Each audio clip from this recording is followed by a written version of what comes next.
कानडा विठ्ठल कानडा विठ्ठल कानडा विठ्ठल विटेवरी कानडा विठ्ठल कानडा बोले कानड्याने मन वेधिले वेधिले मन कानड्याने माझे एका जनार्दनी दुजे नाठवेच। संत एकनाथ महाराजांचा हा अभंग ज्याप्रमाणे संत एकनाथ महाराजांना या कानड्या विठ्ठलाच्या रूपाने मोहित केले, त्याचप्रमाणे याच रूपावर कृष्णदेवराय हा सम्राट भाळला, राजा भाळला आणि पंढरपूरला आलेल्या या राजाने श्री विठ्ठलाला आपल्या सोबत हंपी या आपल्या राजधानीच्या ठिकाणी चालण्याची विनंती केली। श्री विठ्ठलाला घेऊन राजा इथं आला हंपीमध्ये आणि एका वैभवशाली अशा मंदिरामध्ये त्याने श्री विठ्ठलाची स्थापना केली। अत्यंत वैभवशाली असा हा परिसर, असं हे कृष्णदेवरायाचं राज्य। आणि या राज्यामध्ये जो वाळवंटामध्ये, जो विठ्ठल विठ्ठलाच्या गजरामध्ये, दिंड्या पताकांच्या गर्दीमध्ये, जो विठ्ठल वारकऱ्यांच्या सोबत त्यांच्या मेळ्यामध्ये नाचायचा, हरकून जायचा, तो विठ्ठल इथं वैभवामध्ये पण कड्या कुलपामध्ये बंद झाला। आणि मग देवाला आपल्या वारकऱ्यांची आठवण व्हायला लागली। तिकडं वारकऱ्यांनाही करमेना, जेव्हा वारकरी वारीला आले तेव्हा त्यांना दिसलं की गाभाऱ्यात विठोबाच नाहीये। आणि मग काय करावं तर त्यांनी त्या काळी पैठणचे श्री संत भानुदास महाराज यांना विनंती केली आणि त्यांना ही जी कृष्णदेवरायाने विठ्ठलाची मूर्ती नेलेली आहे ती परत आणण्याची विनंती केली। याचा अर्थ भानुदास महाराज त्या काळी वारकरी संप्रदायाचे प्रमुख होते, लीडर होते असं म्हटलं तर चालेल। त्यांनी ठरवलं आणि ते मजल दरमजल करत हंपीला आले। इथं येऊन त्यांनी मंदिरात जाण्याचा प्रयत्न केला, त्यांना मंदिरात जाता आलं नाही। रात्री जेव्हा ते मंदिरात गेले तेव्हा त्यांच्यासाठी कथा अशी आहे की मंदिराची कड्याकुलप उघडली गेली आणि श्री विठ्ठलाने त्यांना दर्शन दिलं। आपला हा वारकरी संत एवढ्या दुरून आलाय म्हणून प्रसन्न होऊन देवाने त्याच्या गळ्यात राजाने घातलेले हिरा मोत्यांचा जो कंठा आहे तो त्यांच्या गळ्यामध्ये घातला आणि अत्यंत समाधान पाहून भानुदास महाराज तिथून निघाले आणि इथे जी तुंगभद्रा नदी आहे या तुंगभद्रा नदीच्या काठी जाऊन विठ्ठलाचं नामस्मरण करत बसले। सकाळी जेव्हा मंदिर उघडलं गेलं तेव्हा पुजाऱ्यांच्या लक्षात आलं की विठ्ठलाच्या गळ्यामध्ये तो हिरा मोत्याचा कंठा नाहीसा आहे। अत्यंत मौल्यवान असा हा कंठा गेला कुठं? चोराने, कुठल्या तरी हुशार चोराने त्याची चोरी केली, कड्याकुलप तोडून त्याने तो हा कंठा लांबवला असं त्यांच्या लक्षात आलं। खबर राजापर्यंत पोहोचली आणि राजाने सांगितलं की तातडीने शोध घ्या। सैनिक शोध घेत घेत तुंगभद्रेच्या काठी गेले। तुंगभद्रा नदीच्या काठावर हे श्री विठ्ठलाचं मंदिर वसलेलं आहे। जशी पंढरपूरला भीमा आणि चंद्रभागा, तसं इथं तुंग आणि भद्रा या दोन नद्यांचा संगम इथं तुंगभद्रा नदी ती होते। आणि या काठावर त्यांना नामचिंतन करत बसलेले भानुदास महाराज दिसले आणि त्यांच्या गळ्यामध्ये तो कंठा त्यांना आढळला। त्यांनी तशीच भानुदास महाराजांची उचलबांगडी केली आणि राजाच्या समोर त्यांना जाऊन उभं केलं। असं सांगतात, अशी कथा आहे की त्यांना फटक्यांची शिक्षा देण्यात आली, पण जसे त्यांच्या अंगावर फटके मारले जाऊ लागले तसे त्याचे वळ श्री विठ्ठलाच्या अंगावर उठायला लागले। आणि मग राजाच्या लक्षात आलं, श्री विठ्ठलाने दृष्टांत दिला की हे राजा तू माझ्या भक्ताला त्रास दिलेला आहे, मला काही हे रुचलेलं नाही आणि मी नाराज झालेलो आहे, त्यामुळं मी आता तुला सोडून जाणार आहे। आणि विठ्ठल सोडून राजाला, हे राजवैभवाला सोडून भानुदासांच्या सोबत पंढरपूरला निघाला। भानुदास महाराज म्हणाले, विठ्ठला एवढा मोठा तुझा आकार, एवढी जडशीळ तुझं वजन, हे मी कसं नेऊ? तर माझ्या पडशीत बसशील एवढा छोटा होशील का? अशी विनंती भानुदास महाराजांनी केली आणि भानुदास महाराजांच्या पडशीत बसून श्री विठ्ठल पंढरपूरला गेले। पंढरपूरला पोहोचल्यावर वारकऱ्यांना मोठा आनंद झाला, विठुनामाचा गजर झाला आणि टाळ मृदुंगाच्या नादामध्ये पुन्हा श्री विठ्ठलाची पंढरपूरच्या श्री विठ्ठल मंदिरामध्ये प्रतिष्ठापना झाली। आणि तो दिवस होता कार्तिकी एकादशीचा। तेव्हापासून कार्तिकी वारी ही भानुदासांची वारी समजली जाते। अर्थात ही जी कथा आहे, जिथं घडली ते ठिकाण म्हणजे हे हंपी किंवा आनागोंदी असंही या शहराचं नाव आहे। आता विठ्ठलाची आठवण म्हणून राजा विरहाने व्याकुळ होतात, त्याने त्या विठ्ठल मंदिरामध्ये दुसऱ्या मूर्तीची स्थापना केली नाही. ते विठ्ठल मंदिर इथंच आहे आणि तो गाभारा ज्याच्यामध्ये श्री विठ्ठलाची मूर्ती उभी होती तो अजूनही रिकामा आहे. मग तो गाभारा असेल, दगडी रथ असेल किंवा ते अद्भुत असं शिल्प सौंदर्यानं नटलेलं मंदिर असेल, याचं सैर आपण करून येऊया. आमच्या ज्ञानबा तुकाराम हे संत साहित्याला वाहिलेलं जे वार्षिक आहे त्याचा यंदाचा विशेषांक आहे संत एकनाथ महाराज. संत एकनाथ महाराजांचं दक्षिणेचंही नातं होतं. संत भानुदास महाराज इथं आले, त्यांचे पाय या भूमीला लागले, त्यांनी इथं ज्या विठ्ठलाचं दर्शन घेतलं, ज्या परिसरात ते वावरले तोच हा परिसर आहे.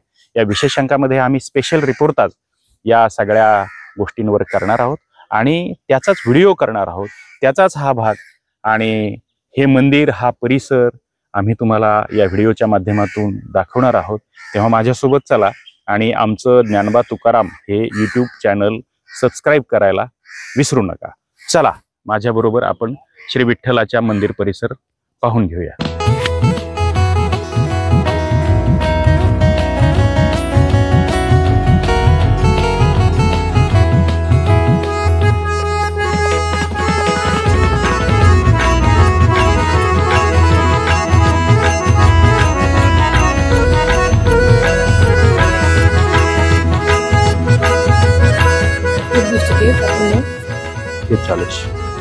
हे आहे 40 रुपये तिकीट आहे याचं. इथून पोल्युशनचा या परिसराला त्रास होऊ नये म्हणून बॅटरीच्या गाड्या, हे 2 माणसांचे 40 रुपये, एका माणसाचे 20 रुपये. तर या बॅटरीच्या गाड्या आहेत आणि या ज्या भगिनी आहेत, या ज्या ताई आहेत, त्याच सगळ्या जणी या महिला गाड्या चालवतात आणि तिथे विठ्ठल मंदिरापर्यंत घेऊन जातात. त्या बॅटरीच्या गाड्या असल्यामुळे पोल्युशन फ्री आहे, त्यामुळे या वातावरणाचं पोल्युशन होत नाही. आपण जाऊया त्यांच्यासोबत.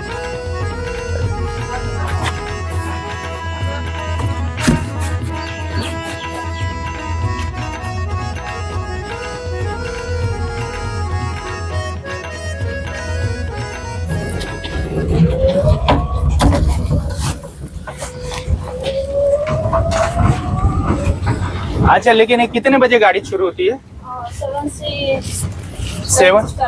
7 से स्टार्ट होता है ना? कितना गाड़ी है ये? 20 है, मतलब 20 लड़की लोग है. आप स्टूडेंट है या? अच्छा, आप दिन भर ये ड्यूटी करते हैं? हाँ, शिफ्ट होता है. आपका मॉर्निंग शिफ्ट है ना अभी? अच्छा, आप कब से काम कर रहे हैं यहाँ? 7 ईयर आपको हो गया. अच्छा, ये आपका कोई मतलब एक खुद का गाड़ी है या गवर्नमेंट का गाड़ी है? गवर्नमेंट का गाड़ी है, तो आपको पेमेंट मिलता है मतलब ना? ओके. और कितने ड्राइवर है आपके जैसे? 23. 2 शिफ्ट में काम करते हैं. और रोज कितने आते होंगे टूरिस्ट? हाँ, एक अंदाजा विठ्ठल मंदिर देखने के लिए? 2000 रोज. और सैटरडे संडे छुट्टी के दिन? 3-4 हजार, मतलब डबल हो जाता है. हाँ, म्हणजे याचा अर्थ असा आहे की खरं तर हे तसं दूर आहे मंदिर, तरी पण सरासरी 2000 लोक इथं रोज विठ्ठल मंदिराला भेट द्यायला येतात, दर्शन घेण्यासाठी येतात.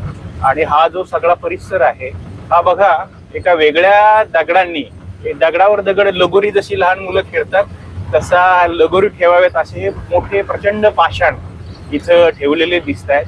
आणि हे पांढरट पिवळट रंगाचे हे जे पाषाण आहेत, हे असं सांगितलं जातं की ही ज्वालामुखीचा उद्रेक झाला आणि त्याच्यातून झालेली ही निर्मिती आहे. पण हे अनोखे आहे. हे जो पाषाण वैभव आहे, शिल्प वैभव आहे, निसर्गाने तयार केलेलं हे अनोखं शिल्प वैभव आहे. दुसरं कुठेही हे बघायला मिळत नाही. हे जे साम्राज्य आहे कृष्णदेवरायाचं, हे कृष्णदेवरायाचं साम्राज्य या सगळ्या परिसरामध्ये होतं. आणि श्री विठ्ठलाचं जे मंदिर आहे इथं मोठा वार्षिक उत्सव व्हायचा, त्याला देश विदेशामधून लोक यायचे. इथं काही शिल्प आहेत ज्याच्यामध्ये काही मूर्ती कोरलेल्या आहेत, त्याच्यामध्ये परदेशी, चीनी असतील, जापनीज असतील, रोमचे लोक असतील, हे सगळे तिथं कोरलेले आहेत. याचा अर्थ सगळीकडून लोक इथं विठ्ठलाच्या मंदिराला भेट द्यायला यायचे, हम्पीला भेट द्यायला यायचे.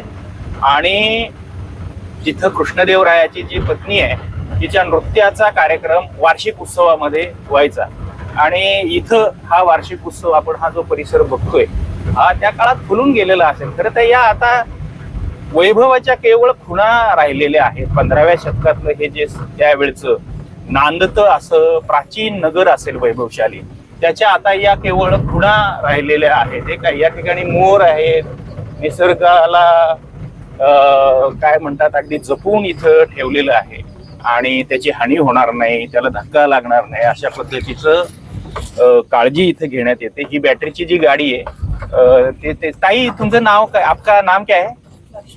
लक्ष्मी नाम है, इनका नाम लक्ष्मी है. और ये लक्ष्मी जी हमें सैर करा रही है.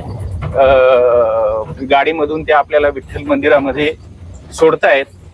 शिफ्ट मध्ये ड्युट्या करतात त्या, 2 शिफ्ट मध्ये. 23 महिला ड्रायव्हर या गाड्यांवर नेमलेले आहेत असं त्यांनी सांगितलं आणि त्यांना पगार मिळतो. गाड्या गव्हर्नमेंटच्या आहेत. पर्यटकांना इथं सोडण्याचं काम त्या करतात. हा असा अत्यंत वैभवशाली असा परिसर आहे. आणि दिसायला पलीकडे जे डोंगर दिसत आहेत बघा, वाळूचे जसे खडे असावेत, खड्यांचा ढीग असावा, तसे हे डोंगर आहेत. आणि हे आपण विठ्ठल मंदिर परिसरात आलेलो आहोत. हाँ, ये एंट्रेंस है. टेम्पल टिकट उधर मिलेगी, बैक से पिकअप पॉइंट. अच्छा, टेम्पल टिकट अभी शुरू हो गया होगा ना? अच्छा, तो यहाँ से पैदल जाना अंदर पड़ेगा. हाँ, इधर. Yes, thank you. कहाँ से आ रहे हो? पुणे से आ रहे हैं. Yes, thank you. चला, आता आपण देवळासाठी जे तिकीट आहे ते तिकीट घेऊया.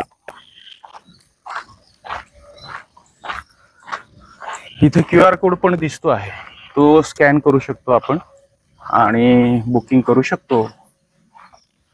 हा QR कोड, इथं मंदिराचा फोटो पण आहे.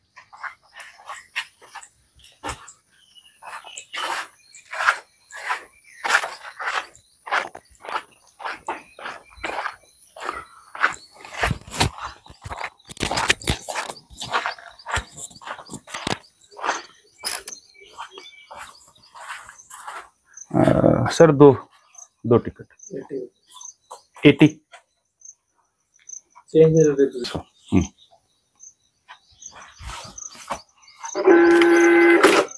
असं ते वाजलं ते.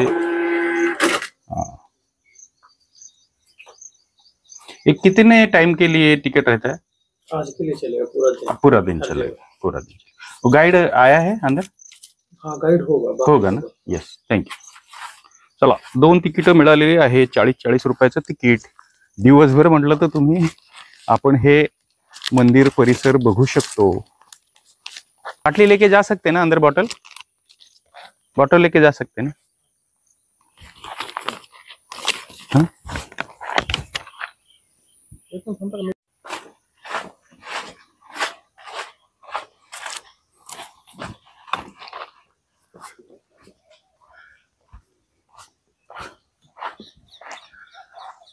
आणि हे विठ्ठल मंदिराचं प्रवेशद्वार, महाद्वार.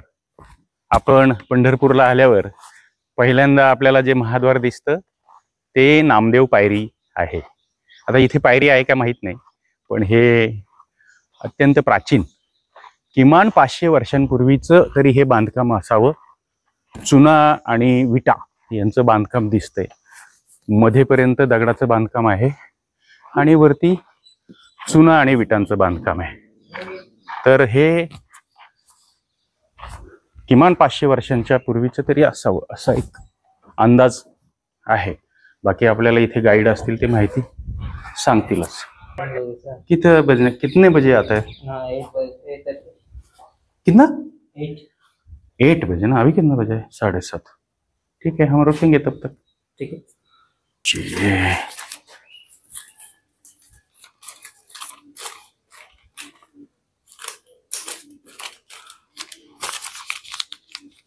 ठीक, थँक्यू.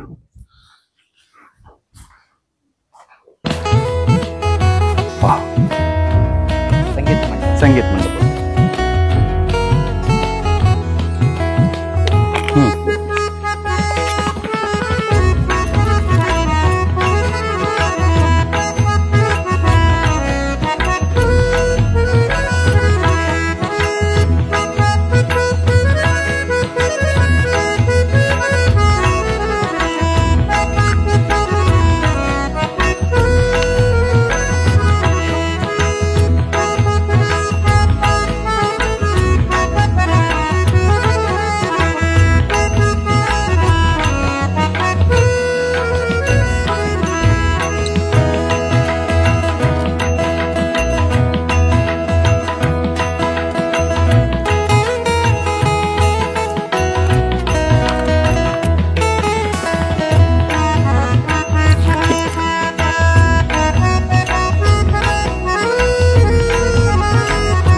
चला चला हा परिसर आपण जरा बघूया.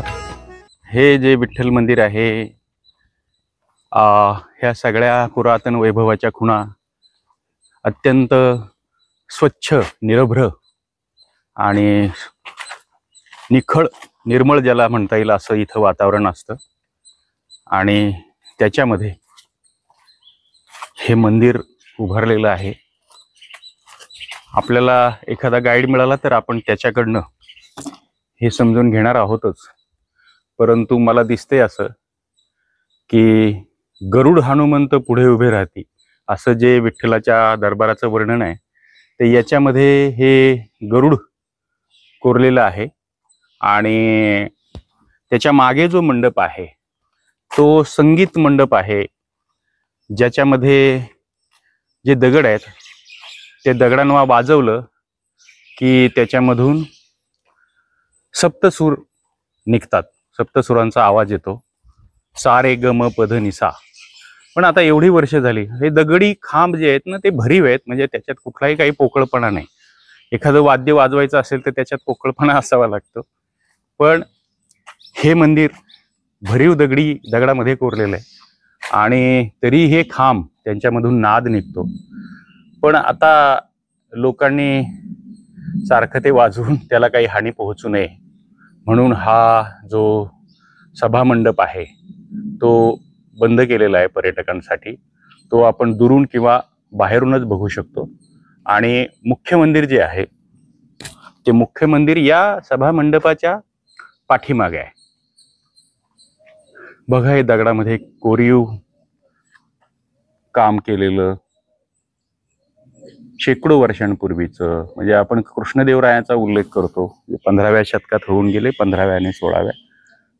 त्यांच्याही आधी गोपुरांचं काम त्यांनी केलं, त्याच्याही आधी म्हणजे हे विटांचं बांधकाम त्यांच्या काळातलं असावं, पण त्याच्याही आधी हे मंदिर होतं. हे हत्ती, त्यांच्या सोंडा आता तुटलेले आहेत, पण ते जेव्हा मूळ स्वरूपात असतील तेव्हा ते किती सुंदर दिसत असेल याचा अंदाज आपण घेऊ शकतो. हत्ती हे वैभवाचं प्रतीक, श्रीमंतीचं प्रतीक, आणि ही प्रतीकं आपल्याला या हम्पीमध्ये जागोजागी दिसतात. आणि मग हे कोरीव काम आहे, घोड्यावर बसलेले घोडेस्वार आहेत, तलवारबाज आहेत. इथलं एक महत्त्वाचं वैशिष्ट्य असं की इथं सैन्यामध्येही महिला होत्या याचा पुरावा आहे. आणि तो पुरावा असा की लढाई करणाऱ्या, घोड्यावर बसणाऱ्या आणि युद्ध करणाऱ्या महिलांची शिल्प इथं कोरलेली आहेत. याचा अर्थ आत्ता मिलिटरीमध्ये महिलांना घ्यावं हे अगदी आत्ता काही वर्षांपूर्वी झालं, परंतु त्या काळामध्ये महिलांना मिलिटरीमध्ये अर्थात सैन्यामध्ये स्थान होतं. त्याचं पुरावा म्हणजे ही महिलांची जी शिल्प कोरलेली आहेत, घोडेस्वारी करणाऱ्या, तलवारबाजी करणाऱ्या, अशी हे महिलांची शिल्प त्या ठिकाणी दिसत आहेत. असं हे हम्पी गाव. खरं तर हे हम्पी जे आहे, या हम्पीला अनागोंदी असंही म्हणतात. अनागोंदीची एक कथा सांगितली जाते या नावाची. आपण मराठीमध्ये अनागोंदी हा शब्द वापरतो पहा. तर ती कथा अशी आहे की या श्रीकृष्णदेवरायांच्या राजवटीमध्ये एक असाच राजा होऊन गेला. तो भ्रष्टाचारी होता असं म्हणतात. आणि तो काय करायचा, त्याने असं घोषित केलं होतं की मी या पृथ्वीचा राजा आहे, आणि पृथ्वीचा राजा आहे म्हणून तो नगरातल्या लोकांकडनं कर वसूल करायचा. आणि सगळ्या देशांचे राजे त्याच्या अंकित आहेत असं तो सांगायचा, आणि त्यांच्याकडनं तो कर वसूल करायचा असं तो सांगायचा. खरं तर तो काही कर वगैरे घेत नव्हता, पण तशा नोंदी केवळ तो हिशेबामध्ये करायचा. आणि याचा अर्थ त्या फेक नोंदी होत्या. मग त्या फेक नोंदी नंतर लक्षात आल्या की या राजाने कशी ही फेक नोंद केलेल्या आहेत, खोट्या नोंदी केलेल्या आहेत. त्यामुळं आर्थिक व्यवहारामध्ये, एकूणच आर्थिक व्यवहारामध्ये एकदम अनागोंदी माजली. आणि म्हणून या शहराला, या राजधानीच्या शहराला अनागोंदी असं म्हणतात. आता बघा, हे जे आहे ना, हे विष्णू मंदिराचा परिसर आहे.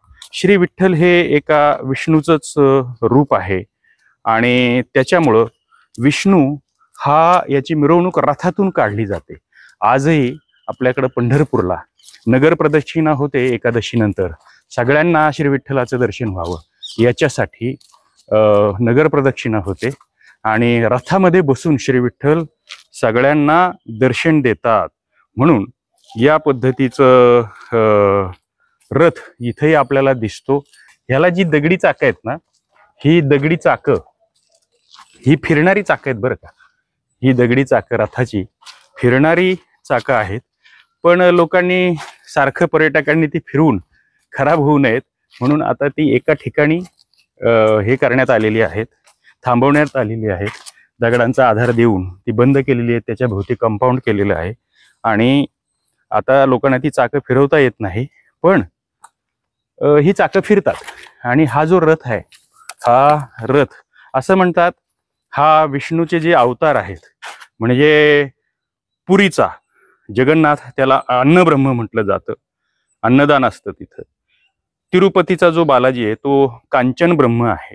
तर पंढरीचा विठ्ठल हा नाद ब्रह्म मानला जातो.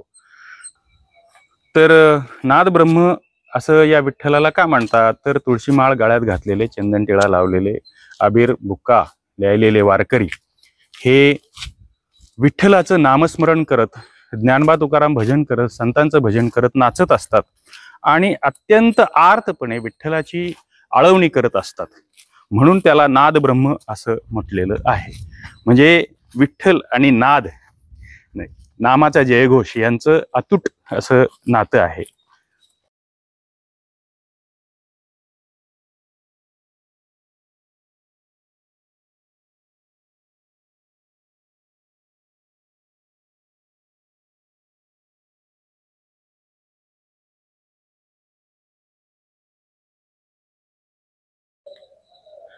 आणि ही रथावर कोरलेली जी श्री विठ्ठलाची मूर्ती आपण पाहतोय ना, हा विठ्ठल इथं असल्याचा हा पुरावा.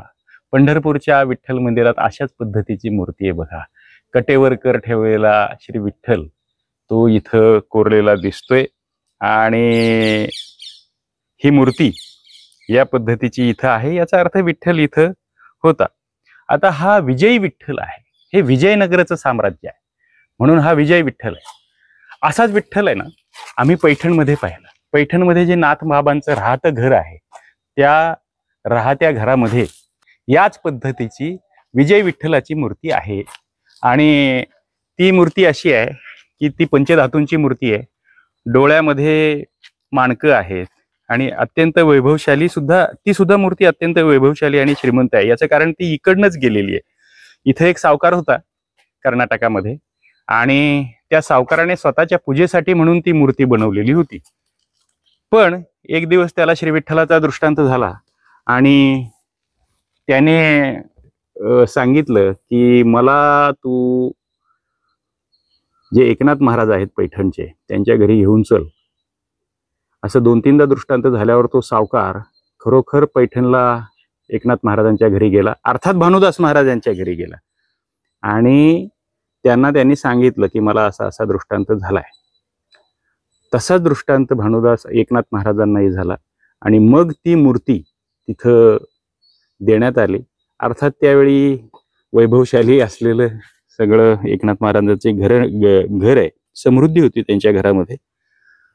पण दान धर्म करायचे, रोज अन्नदान करायचे, त्यामुळं त्यांची आर्थिक परिस्थिती जरा डबघाईला आली होती. अशा वेळी ते म्हणाले, अरे बाबा विठ्ठला, तू वैभवशाली अशा विजयनगरच्या साम्राज्यातून आला, कर्नाटकातून आला, मी तुला रोजचा जो प्रसाद आहे, भोग आहे, तो मी चढवू शकत नाही, देऊ शकत नाही, कारण माझी परिस्थिती आता तशी राहिलेली नाही. आणि मग विठ्ठल म्हणाला, बाबा तू जे काही देशील प्रसाद म्हणून त्याचा मी स्वीकार करेन आणि दास जेऊ घाल अथवा न घाल अशी अक्षरं त्यावेळी मूर्तीच्या पायाशी उमटली, अशी कथा आहे. आणि श्री विठ्ठल तिथंच राहिले. तर मग त्या विठ्ठलाला खडीसाखर आणि लोण्याचा प्रसाद देऊ केला गिरिजाबाईंनी, ज्या संत एकनाथांच्या पत्नी होत्या. आणि अक्षरशः त्या अन्नपूर्णा होत्या असं म्हटलं तर हरकत नाही, कारण आलेला कोणीही माणूस जेवल्याशिवाय विनमुख असा त्यांच्या घरातून जायचा नाही. तर त्यांनी देवाला खडीसाखर आणि लोण्याचा गोळा देऊ केल्याबरोबर देवाने कमरेवरचा हात काढला आणि त्या लोण्यासाठी खडीसाखरेसाठी पुढे केला आणि तो लोण्याचा गोळा चाटून पुसून खाल्ला. तिथले एकनाथ महाराजांचे जे वंशज आहे ते असं सांगतात की अजूनही त्यांना तो देवाचा हात चोपडा लागतो. म्हणजे लोण्याचा जो मौसूदपणा आहे, चिकटपणा आहे, तो अजूनही त्यांना तिथे लागतो आणि ती मूर्ती त्यांच्या देव्हाऱ्यातल्या घरात ठेवण्यात आलेली आहे. तीच मूर्ती या रथावर त्याच पद्धतीची पाहायला मिळते असं मी तुम्हाला सांगत होतो. आणि हा जो वैभवशाली रथ आहे ना, शिल्प सौंदर्याने नटलेला, हे आपल्या देशाचं वैभव आहे. आणि म्हणून आपल्या 50 रुपयाच्या नोटेवर सुद्धा त्याचं चित्र दाखवलं जातं. हे बघा, माझ्याकडे सुट्टे पैसे नाहीत, पण मोबाईलमध्ये गुगल केलं की तुम्हाला ही नोट दिसू शकते. हा जो रथ आहे, हा रथ इथं एका बाजूला नोटेवर छापलेला आहे रिझर्व्ह बँकेने, आणि गांधीजींचा चष्मा दिसतोय, जो स्वच्छ भारत, स्वच्छ परिसर आहे सगळा, आणि हे गांधीजी दुसऱ्या बाजूला असलेले. पण ही नोट म्हणजे हे वर्ल्ड हेरिटेज मध्ये गेलेलं आहे आणि हे भारताचं वैभव आहे. हे विजयनगरचं साम्राज्य आपल्याला इथं पाहायला मिळतं. आज जरा गर्दी कमी आहे. सुट्टीच्या दिवशी या ठिकाणी भरपूर गर्दी असते. त्या मगाशी ज्या लक्ष्मीताई आहेत, ज्या आपल्या गाडीच्या ड्रायव्हर होत्या बॅटरीवरच्या, त्यांनी असं सांगितलं 2-1 हजार लोक रोज भेट देतात. सुट्टीच्या दिवशी डबल होतात, म्हणजे 3 ते 4 हजार लोक या विठ्ठल मंदिराला भेट देतात, दर्शन करतात. तर आपण गाईड आल्यानंतर त्याच्याकडून तर सगळं हे ऐकूच, परंतु पाठीमागे जे विठ्ठल मंदिर आहे प्रत्यक्ष, तिकडे आपण जाऊया. चला.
चारही बाजूंना 4 मंडप आहेत आणि हे मंडप आहेत चारही बाजूंना.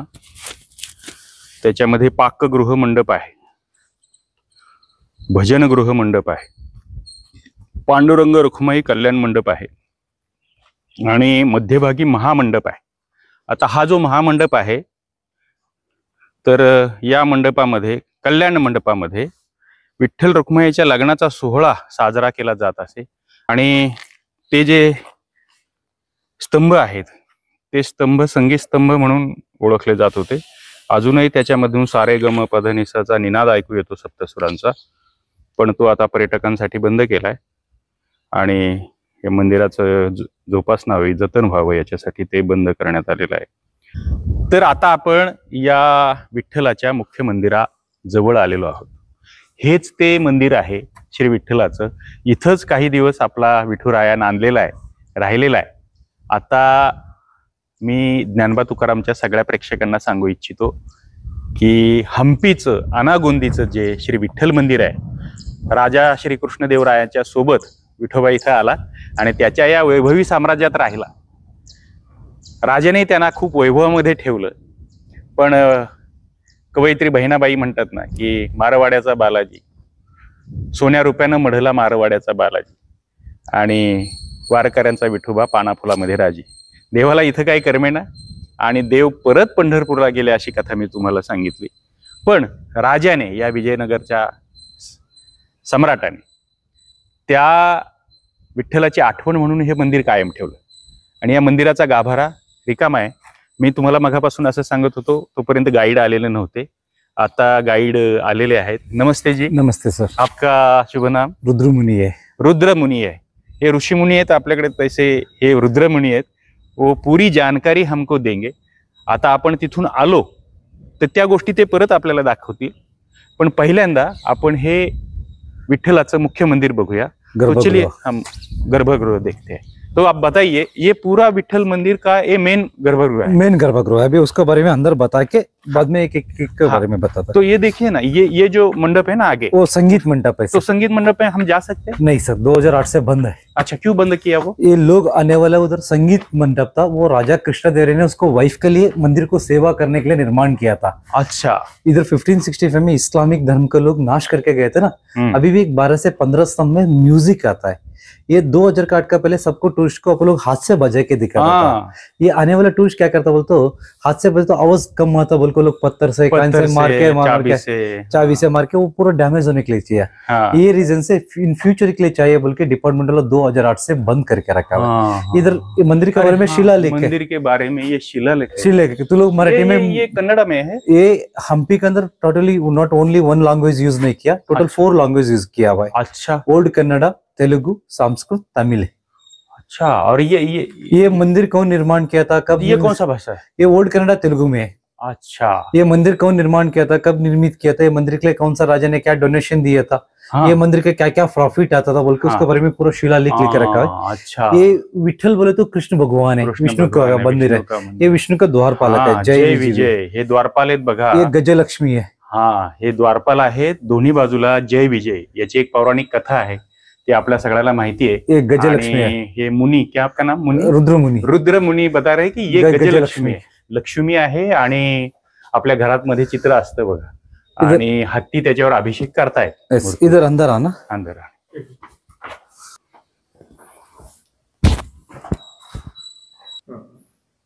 तर हे श्री विठ्ठल मंदिर पंढरपुरामध्ये जसं सोळखांबी आहे तसं याला काय सोळखांबी म्हणायचं. हे मोठे मोठे दगडाचे जे खांब आहेत त्याच्यावर या मूर्ती कोरलेल्या आहेत.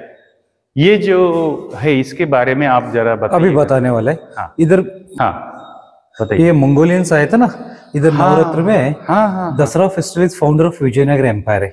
हाँ. वो दसरा के टाइम में वो लोग पार्टिसिपेट करने का था. उस में बेस्ट परफॉर्मेंस है ना, उसको प्राइजेस देते थे ना. ये मंगोलियंस है. अच्छा. सुमो जैसे दिखता है. इधर नवरात्रि में दसरा फेस्टिवल होता था. अभी मैसूर में हो रहा है ना, वो पहले विजयनगर एम्पायर ने फाउंडर रहे दसरा फेस्टिवल में. वो दसरा फेस्टिवल में खाली हम्पी का नहीं, विजयनगर एम्पायर का नहीं, हिंदुस्तान का नहीं, पूरी दुनिया से लोग आके पार्टिसिपेट करता था. उस टाइम ऐसा मंगोलियंस है ये. अच्छा. मंगोलियंस है ये. आदिवासी भी लोग पार्टिसिपेट करता था. अच्छा. और ये पर्शियन लेडीज है. जो दसऱ्याचा उत्सव आहे त्या दसऱ्याच्या उत्सवामध्ये सगळ्या देशातूनच नव्हे तर जगभरातून लोक येत होते. यांनी दाखवलंय रुद्रमुनींनी आपल्याला की ही जी कोरलेली मूर्ती आहे, आपल्याला ही सुमो पहिलवानासारखी दिसते बघा जापनीज, तर ही मंगोलियन मूर्ती आहे. सुमो पहिलवानच असावेत जे इथं उत्सवामध्ये सामील झालेले आहेत आणि त्यांची कला दाखवतायत. असं हे आदिवासी आहे. हे आदिवासी बघा आपल्याकडे अजूनही या पद्धतीचं डोक्याला पर्शियन लावलेले आहे. आणि हे पर्शियन महिला आहेत ज्या इथं या उत्सवामध्ये. वैसळा राजमुद्रा आहे. ही होयसळ राजमुद्रा है. वैसला राजमुद्रा. ये लायन है. ये लायन है. ये वैसला से राजमुद्रा है. अच्छा. ही होयसळ राजघराण्याची राजमुद्रा आहे. ये मंगोलियन है. हे पण मंगोलियन आहे. और इधर चायनीज है. अच्छा.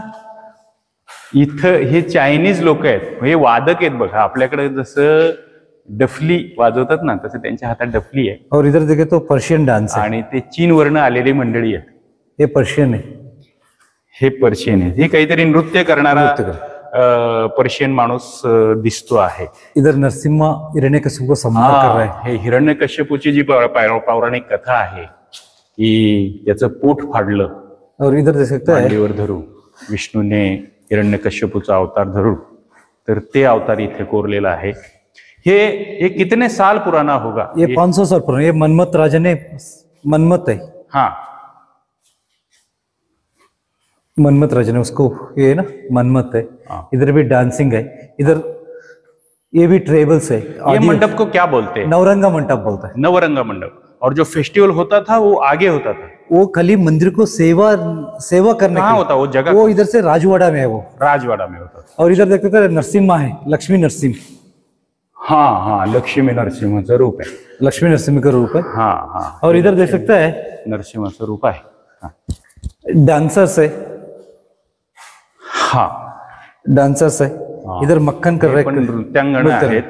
या महिला डान्सर ज्या आहेत. फेस्टिवल याचा अर्थ हा जागतिक दर्जाचा फेस्टिवल होता. मक्खन बना ना, कृष्ण चोरी कर रहे हैं, मक्खन चोर कृष्ण है. हा. इधर विष्णु है, श्रीदेवी भूदेवी है.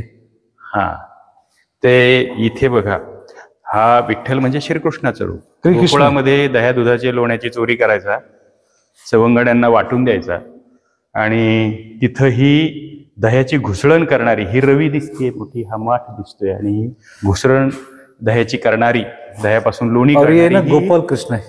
महिला म्हणजे गवळण. गोपाल आणि कृष्ण. हा, याच्यावर सगळं श्रीकृष्ण चरित्र दिसते. हे गोपाल कृष्ण आहेत, बासरी वाजवणारा गोपाल कृष्ण आहे. वो वस्त्राभरण कर रहे कृष्ण भगवान ने. हा, या सगळ्या कृष्ण लीला इथे आहेत.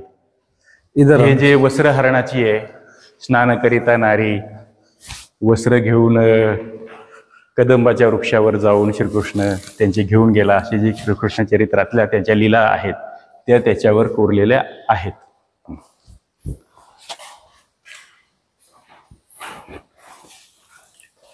इधर देख सकते हैं ये बेबी कृष्ण है.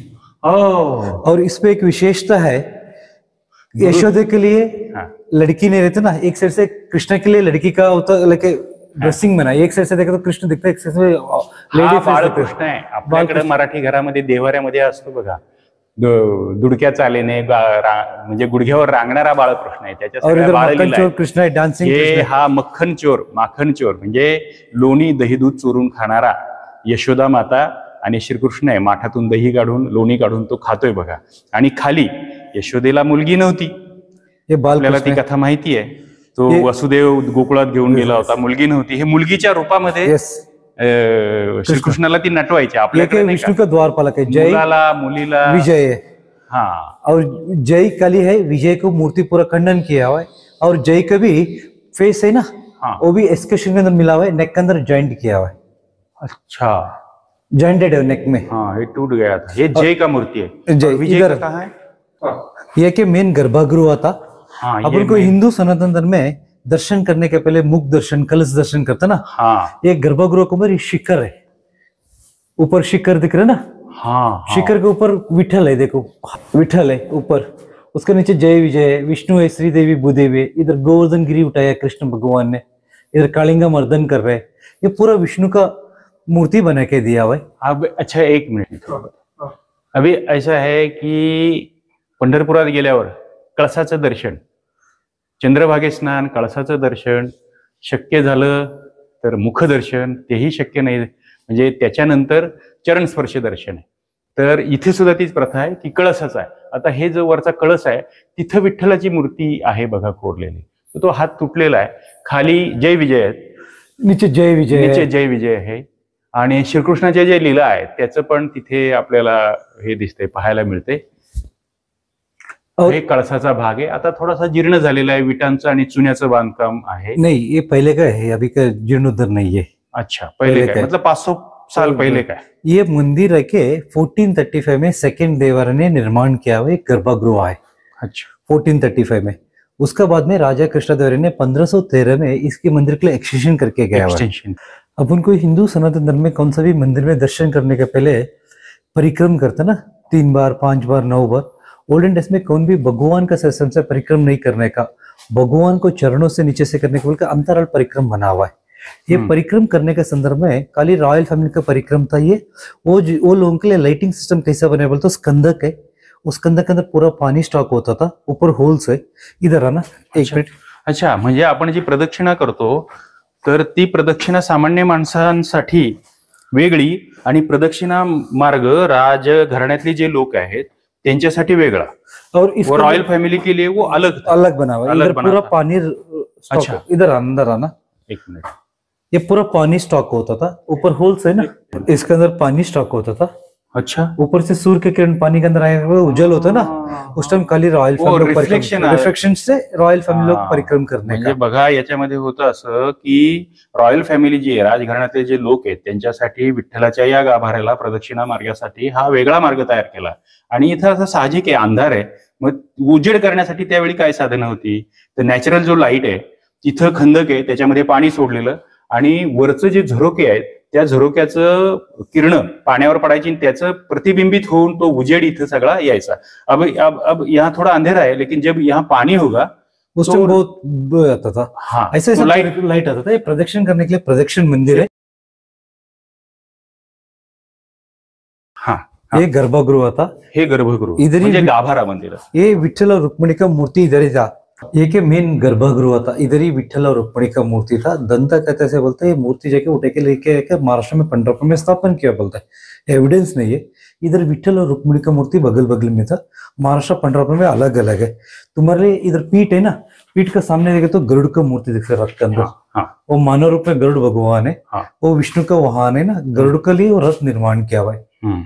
ये इधर तो वो रथ गरुड़ के लिए, गरुड़ के लिए। अच्छा, तो आता बघा, हा मी आपल्या सगळ्या प्रेक्षकांना ज्ञानोबा तुकारामच्या सांगू इच्छितो की आपण जे बोलत होतो, मी जे सांगत होतो की विठ्ठलाची मूर्ती कृष्णदेवरायाने इथे आणली। नहीं, प्रौढ़ देवराय के टाइम में 1435 में कृष्णदेवराय का पहले ही निर्माण हुआ मंदिर है। मंदिर कृष्णदेवरायांच्या अगोदर तयार झालं, पण त्यांच्या काळात ही मूर्ती इथे आली आणि नंतरच्या काळामध्ये ही मूर्ती, हे सांगतायत, कथा अशी आहे की पंढरपूरला नेली गेली। आता आपण मंदिर परिसर बघितला, पण जो गाभारा आहे, कळस दर्शन झालं, मुखदर्शन झालं आणि गाभाऱ्यातलं जे चरणस्पर्श दर्शन करायचंय, कृष्णदेवरायाने असं केलं की मंदिर तसंच ठेवलं, इथं नंतर दुसऱ्या मूर्तीची प्रतिष्ठापना केली नाही। तो रिकामा जो गाभारा आहे, तो रिकामा गाभारा आपल्याला संत भानुदासांनी ती मूर्ती इथून घेऊन गेली अशी जी कथा आहे, तो रिकामा गाभारा प्रत्यक्ष आपल्याला इथं पाहायला मिळतोय। तर आपण गाभाऱ्यामध्ये आता जाऊन ती जागा बघू जिथं प्रत्यक्ष श्री विठ्ठल कमरेवर हात ठेवून उभा होता।